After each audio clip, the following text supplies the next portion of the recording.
So the story about the truck. The story about the truck. I would love to hear it. Okay. So, did you notice the Nightmare on Elm Street 4 gag in there? The truck hit nothing. Oh, okay. Yes. Yeah. Yes. Right. And that was my gag. Oh, yeah. Okay. And I looked at it. I honestly, of course, that's going to make me tell the story about that gag. I'd love to hear the story. You want to hear the story about that gag? Story time. Story time. It's story time with Mick. Story time with Mick. Story time with Mick. Story time with Mick. Story time with Mick. Nightmare on Elm Street 4, we were having a lot of trouble with a script that was not finished. And not only was it not finished, we were in the middle of a writer's strike. So we couldn't have any of the people that wrote it go in and fix it.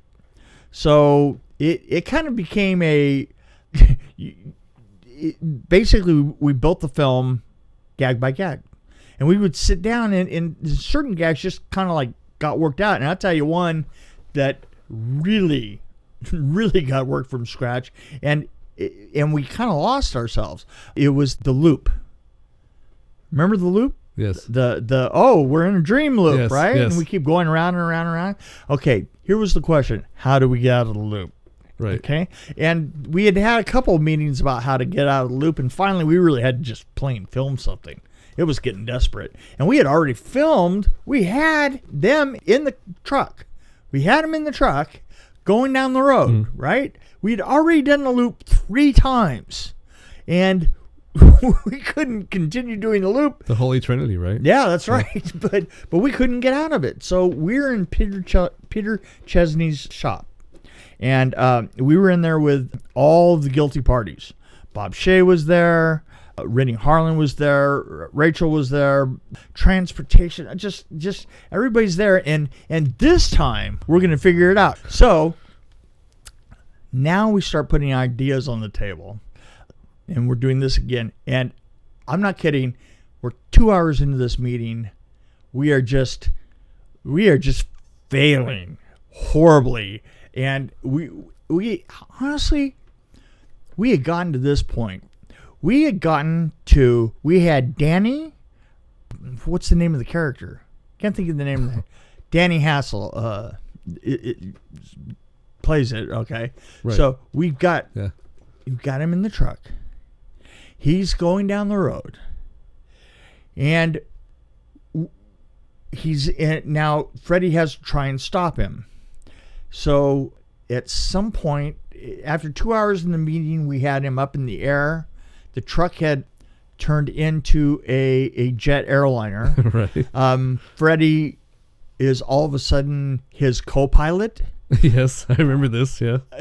It's a scene that never showed up in the film. He showed up in the truck, though. No, he's in the truck and he's in the cycle. Right. And so we decided we're going to turn it into a jet.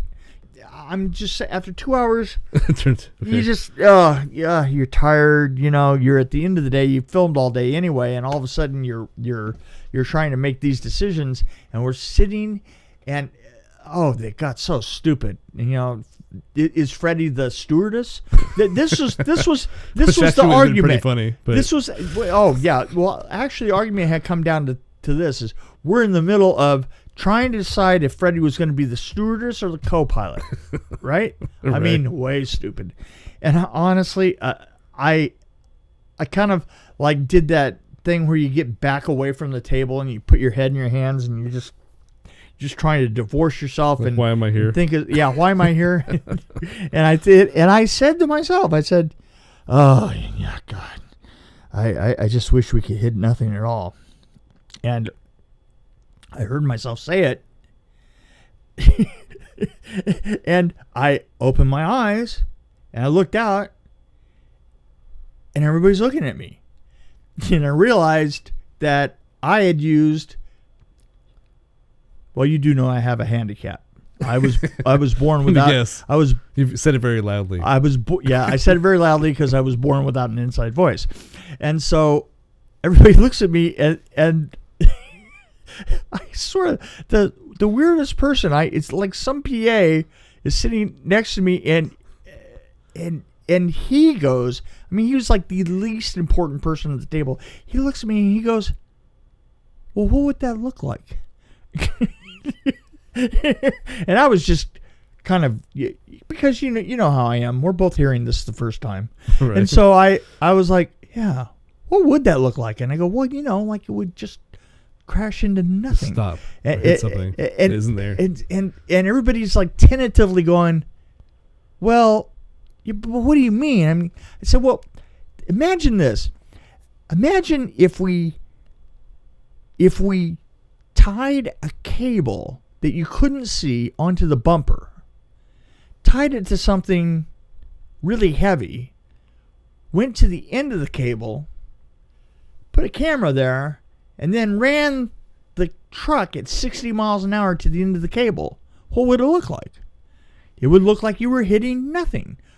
Of course, what you're actually doing is you're winding up crashing into your own bumper. Right. Yeah. So we kind of like thought about it, and we walked away from the meeting going, well, that's what we're going to do. We're going. So I know that a lot of people have said that it was Rennie Harlan that did it. I know that Rennie Harlan is saying that he came up with that idea. No, but it was mine. Right. Yeah. And when I come out with my book, I'm going to have Rachel Talalay tell my side of that story. That's awesome. There you go. I'm and getting the even. name you were looking for, the character I was that Danny Hassel played, Yeah. was Dan. It was Dan, right. But that was confusing. I couldn't remember that. That was very meta. So you asked me for character names. Yeah. So that's how that happened. And that's what we did is essentially we went out and just ran we parked a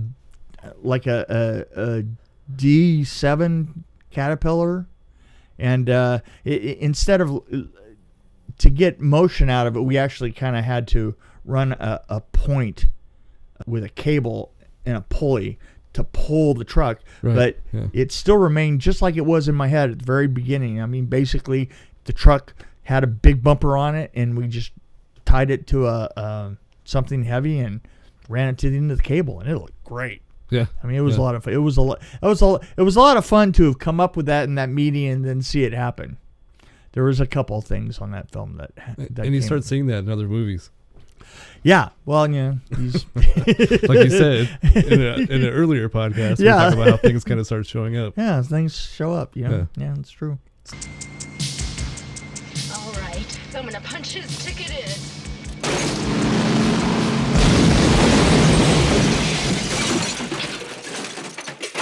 So you made an impact there. Yes. Do you like my use of words? I guess I did. I guess I did. So, are we done with this turkey? Yes. Oh, okay. Let's The turkey's done. let's shoot it and eat it.